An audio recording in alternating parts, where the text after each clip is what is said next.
என்னடா இது எங்க திரும்பினாலும் ஒரே காக்ரோச்சா இருக்கடா அப்படின்னு இன்ஸ்டா ஃபுல்லா பார்த்தா ஒரே காக்ரோச்சா வருதுங்க. அதுக்கப்புறம் தான் தெரியுது காக்ரோச் ஜனதா பார்ட்டின்னு ஒரு பார்ட்டி ஆரம்பிச்சிருக்காங்களாம். கிட்டத்தட்ட பிஜேபியே 11 வருஷம் ஆயிருக்குங்க 8.6 மில்லியன் ஃபாலோவர்ஸ் கொண்டு வரதுக்கு. இவங்க வெறும் ஒரே வாரத்துல 11 மில்லியனை தாண்டி போயிட்டு இருக்காங்க இந்த காக்ரோச் ஜனதா பார்ட்டி. யார் இவங்க, எதனால இந்த காக்ரோச் ஜனதா பார்ட்டி உருவாச்சுங்கிறத பார்ப்போம். ஒரு வாரத்துக்கு முன்னாடி, அதாவது கரெக்டா மே 15 அன்னைக்கு நம்ம சீஃப் ஜஸ்டிஸ் ஆஃப் இந்தியா, அதாவது சூரியகாந்த் என்ன சொல்லியிருக்காரு பாத்தீங்க அப்படின்னா, இப்போ உள்ள இளைஞர்கள் ஒரு கற்பம்பூச்சி மாதிரி எல்லா இடத்துலயும் போயிட்டு இருக்காங்க. அதாவது சோசியல் மீடியா இன்ஃபுளுன்சர் ஆகுது, அந்த மாதிரி எல்லா இடத்துக்குள்ளேயும் அவங்களே என்னோட அரசாங்கத்தை கெடுத்துட்டு இருக்காங்க அப்படிங்கிற ஒரு வாக்கியத்தை அவர் சொன்னதாக காட்டு தீயா பரவுது. அப்போ அதை கேட்டு கொந்தளிச்ச ஒரு காக்ரோச், இவர் தான் அந்த காக்ரோச், இவர் தான் அந்த கட்சி உருவாக்கி இருக்காரு. இவரு அதுக்கப்புறம் இருங்கடா நான் ஒரு கட்சியை உருவாக்குறேன் பாருங்கடான்னு சொல்லிட்டு காக்ரோச் ஜனதா பார்ட்டி அப்படிங்கிற ஒரு கட்சியை உருவாக்குறாரு. உருவாக்க மட்டும் இல்லாம அதுக்கு அப்ளிகேஷன் விடுறாரு. கிட்டத்தட்ட ஒரே நாள் 80,000 அப்ளிகேஷன் ஃபில் ஆகுது.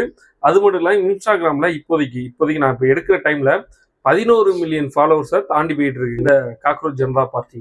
நம்ம சீஃப் ஜஸ்டிஸ் சூரியகாந்த் என்ன சொன்னார் அப்படின்னா, நான் எல்லா இளைஞர்களையும் சொல்லலப்பா, நான் என்ன சொன்னேன்னா போலி டாக்குமெண்ட் வச்சு உள்ள வந்திருப்பாங்க பாத்தீங்களா, அவங்களதான் நான் காக்ரோச்சிங் மென்ஷன் பண்ண தவிர நான் யாரையுமே நான் சொல்லலை அப்படின்னு சொல்லி அவரு சொன்னாரு. ஆனா இவங்களை என்ன கேட்கறாங்க அப்படின்னா, போலி சர்டிபிகேட் கொடுத்து உள்ள ஒருத்தவங்க வராங்க பாத்தீங்களா, அப்போ அந்த இடத்துலயே சிஸ்டம் ஃபெயிலியரா தான் இருக்கு. இப்போ நீங்க தானே எங்களை மாதிரியான காக்ரோச்சஸை உருவாக்குறீங்க அப்படின்னு சொல்லி அவங்களும் கேள்வி எழுப்புறாங்க.